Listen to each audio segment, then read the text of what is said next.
Olá, tudo bem? Sou a professora Nara, leciono língua portuguesa para a primeira série do ensino médio no CEPI Presidente Castelo Branco. Essa é a nossa 10ª aula. Quero aqui ressaltar que estamos fazendo um trabalho interdisciplinar e transdisciplinar, seguindo, o currículo e também os PCNs de acordo com o que é nos solicitado. E aqui estamos trabalhando a interdisciplinaridade com artes e história. Vamos lá? Vamos falar sobre quinhentismo, características, autores e principais obras. O que é quinhentismo? É o nome dado para as manifestações literárias que surgiram no Brasil nos primeiros anos do século XVI. Durante o período de descobrimento, as características nativas do país pelo povo europeu. O nome quentismo faz referência ao ano de 1500, considerado um marco do início dessa etapa, quando as terras brasileiras foram descobertas pelos portugueses. Nesse período, o Brasil ainda não era um país, mas apenas uma das colônias de Portugal.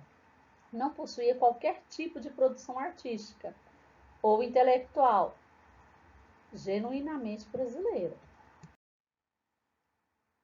Com a chegada dos portugueses em território brasileiro, em 1500, as terras encontradas foram relatadas pelos escrivões que acompanhavam os navios. Assim, a literatura de informação foi produzida pelos viajantes no início do século XVI, no período do descobrimento e das grandes navegações. Além disso, os jesuítas responsáveis por catequizarem os índios criavam uma nova categoria de textos que fizeram parte do quinhentismo, a literatura de catequese.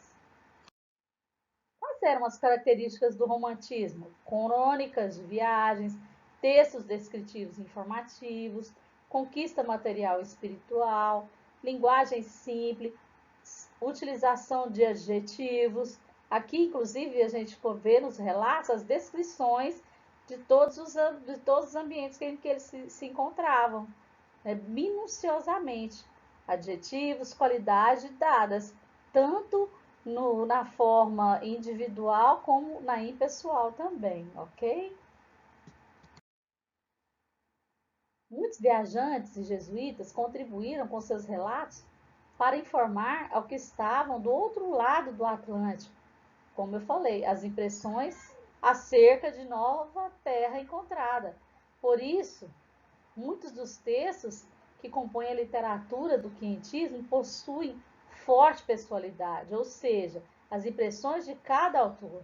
A obra desse período que mais se destaca é a carta de Pero Vaz de Caminha ao rei de Portugal. O escrivão-mor da esquadra liderada por Pedro Álvares Cabral, Pero Vaz de Caminha, escritor e vereador português, registrou suas primeiras impressões acerca das terras brasileiras. Fez isso por meio da Carta de Achamento do Brasil, datada de 1º de maio de 1500.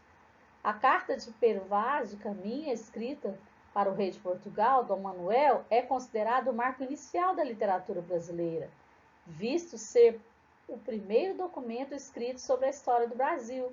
Seu conteúdo aborda as primeiras contactações, os primeiros contatos dos lusitanos com os indígenas brasileiros, bem como as informações e impressões sobre as descobertas das novas terras.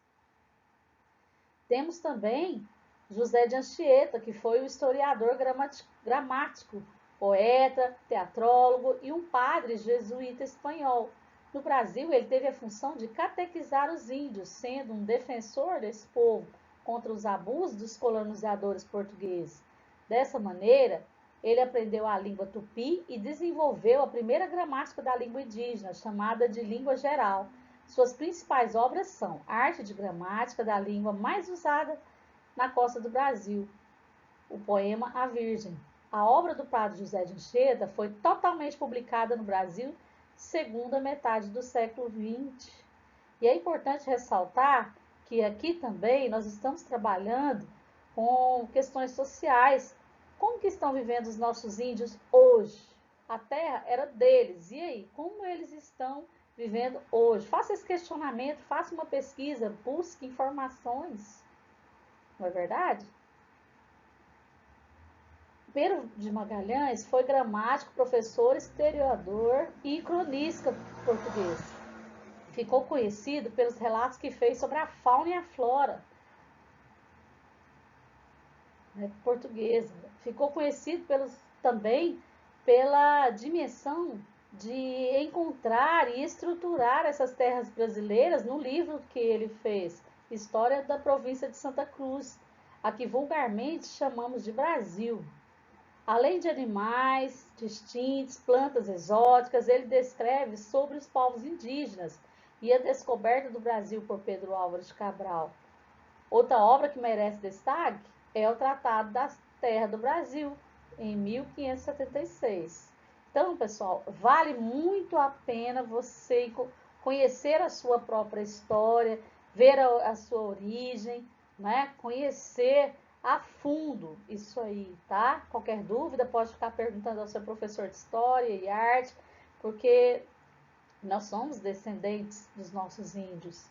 E é muito importante, mais uma vez reforço aqui, a questão hoje do indígena no Brasil, certo? Manuel de Nóbrega. Manuel de Nóbrega foi um jesuíta português que a primeira missão jesuíta à América Armada de Souza participou da primeira missa no Brasil e fundação da cidade de Salvador e do Rio de Janeiro. Ele realizou o trabalho dele no Brasil foi catequizar os índios e merece as suas obras que merecem destaque são Formação da Terra Brasil, Diálogos sobre a Conversão do Gentio e Contato sobre a Contra-Antropofagia. Então vale a pena ver essas obras.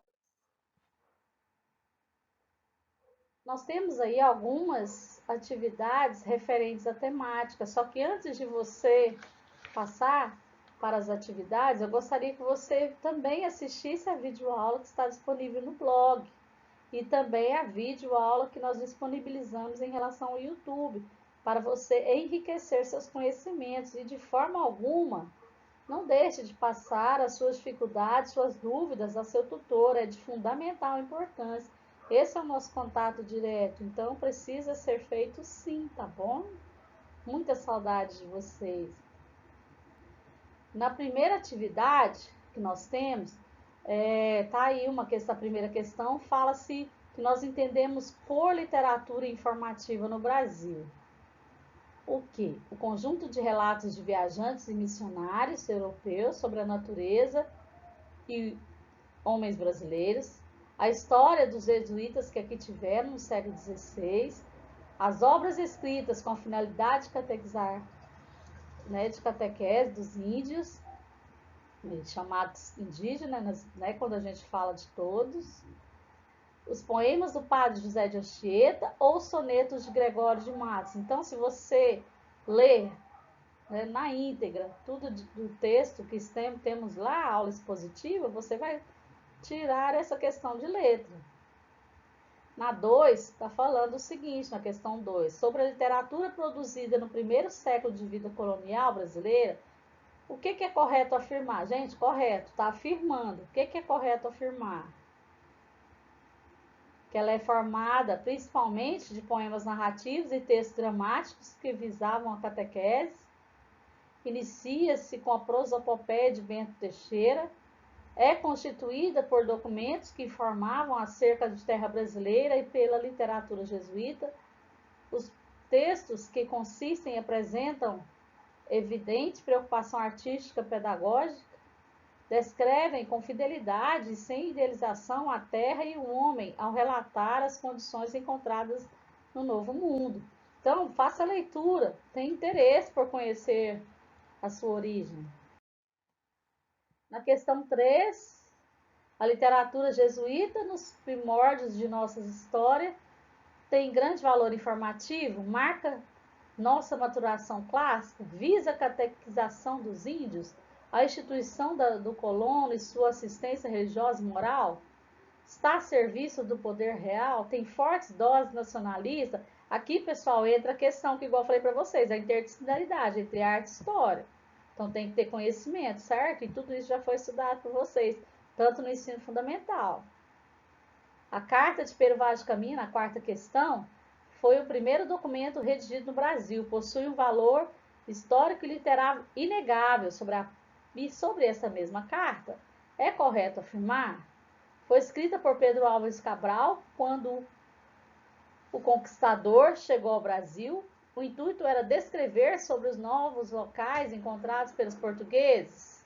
Redigido em versos, a carta foi entregue ao rei Dom Manuel de Portugal. De caráter objetivo, o escrivão descreveu as paisagens do local. O escrivão espanhol Pero Vaz de Caminha foi quem escreveu a carta. Aí, gente, né, tá óbvio. Então, eu sei que vocês vão acertar, porque isso é conhecimento. Conhecimento se adquire ao longo da sua formação. Acredito muito na capacidade de todos vocês. Sei que vocês tirarão essa aula assim, ó, de letra. E nós temos uma última questão, que é falando sobre crase. A crase provém do grego e significa mistura. Na língua portuguesa, a crase é a fusão de duas vogais idênticas, que é A mais A, que é igual a acraseado. A identificação da crase se dá pela presença do acento grave, que é o que a gente fala acento agudo, mas de forma contrária. Essa denominação visa especificar principalmente a contração ou fusão da preposição a com os artigos definidos. Lembra lá? Quais são os artigos definidos? A, as, né? Temos. E também, só que aqui está falando de artigos femininos. E com os pronomes demonstrativos. Qual o pronome demonstrativo? A, as, aquele, aquela, aquilo. Tá certo? Eu sei que vocês irão dar uma olhadinha aí, certo? Pesquisarão também para fazer uma excelente aula. Conto com vocês. Nos veremos na próxima aula. Não esqueçam de enviar as atividades para o seu tutor. Cuidem-se, protejam-se, usem máscara, respeitem o distanciamento pessoal, pessoal. É muito importante isso. Que vocês respeitem o distanciamento pessoal. Hoje, esse distanciamento está salvando vidas. Não esqueça de usar o álcool em gel, lavar as mãos, né? Chegar em casa, tomar banho, trocar de roupa, higienizar as coisas de vocês, certo? Cuidem de seus familiares, isso é muito importante. Logo, logo eu tenho certeza que tudo isso vai passar e nós vamos estar juntos novamente, tá bom? Qualquer dúvida, vocês podem me procurar, estou aqui para o que der e vier, tá bom? Um forte beijo nesse coração de vocês e de todos os seus familiares. E já falando que vocês são muito importantes para nós. Então, não desistam, persistam sempre. Um beijo. Tchau.